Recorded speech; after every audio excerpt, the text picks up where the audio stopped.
তো 2 নম্বরে প্রতিদিন অন্তত কারণে অকারণে কুলি করবে। মুখের ভেতরে যে সমস্ত জার্মগুলো আছে কুলি করার দ্বারা আল্লাহ দূর করে দেয়।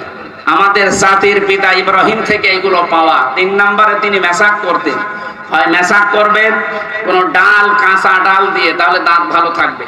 যদি এরকম ব্যবস্থা না হয় বিরাস ব্যবহার করতে পারেন। 4 নম্বরে তিনি গোপ দাড়ি কাটতেন, কিন্তু মুষ্টির উপরে। প্রত্যেকটি নবীর দাড়ি ছিল 1 মুষ্টির নিচে। এরপরে ওনারা দাড়ি কাটা জায়েজ আছে, কিন্তু এর উপরে দাড়ি কাটা জায়েজ নেই। মস্কে বড় রাখা যাবে না, যদি ছোট করে রাখতে পারেন জায়েজ আছে। একেবারে রবীন্দ্রনাথ ঠাকুরের মতো রাখলে দই খেতে পারবেন।